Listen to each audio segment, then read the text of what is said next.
اور میں صرف اس لیے آیا ہوں ادھر کیونکہ یہ میرے علاقے میں ہوئے بولان میں، تو میں اپنے قوم کا سردار بھی ہوں، سربراہ بھی ہوں، اور چیف آف بولان کا ایک ہمیں ٹائٹل ملا ہے. تو اس حوالے سے اپنا یکجہتی کے لیے میں آپ لوگ کے پاس آیا. تو میں جب انٹر ہو رہا تھا تو مجھ سے پوچھا کہ آپ کون سے پارٹی سے تعلق رکھتے ہیں. میں نے کہا یار میرا کوئی پارٹی نہیں ہے، میں مسلمانی حیثیت سے اپنے بھائیوں کے پاس آیا ہوں. میرے لائق میرے کل پورے اپنے ٹرائب کے حوالے سے میں آیا ہوں. آپ اگر کہتے ہیں میں آپ کے ساتھ دھرنے میں بیٹھنے کے لیے بھی تیار ہوں.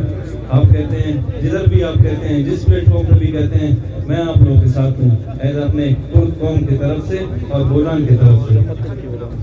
اور اس واقعے کا بھرپور مذمت میں کرتا ہوں کہ یہ پہلا واقعہ نہیں ہے، ہمیشہ ہوتے جا رہے ہیں.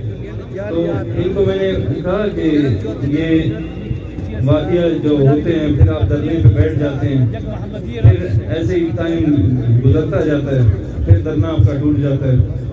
تو کب تک ایسے ہوگا؟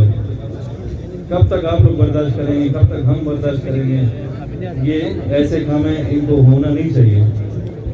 ادھر حکومت آتی ہے، آپ کے ساتھ ایگریمنٹ ہو یا جو بھی ہو، وعدے ہو جاتے ہیں. 2 سال کے بعد کوئی اور گورنمنٹ آ جاتی ہے تو وہ پھر واپس زیرو ہو جاتا ہے. وعدہ کسی اور نے کیا تھا، ابھی دوبارہ کوئی اور دھرنے میں آئے گا. تو یہ کب تک ایسے چلے گا؟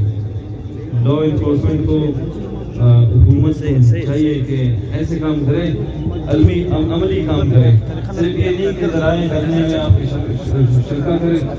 شرکت کریں اور پھر واپس چلے جائیں اپنے گھروں پہ. ایسے کام کریں جو عملی ہوں. تو میری طرف سے جو بھی ہے میں نے ان کو بتایا، میں اپنے قوم کی طرف سے اور حیثیت سے میں آپ لوگوں کے ساتھ بھرپور تعاون کرنے کے لیے ہر حساب میں ہر پلیٹ فارم پہ میں کھڑا ہوں آپ لوگوں کے ساتھ. السلام علیکم.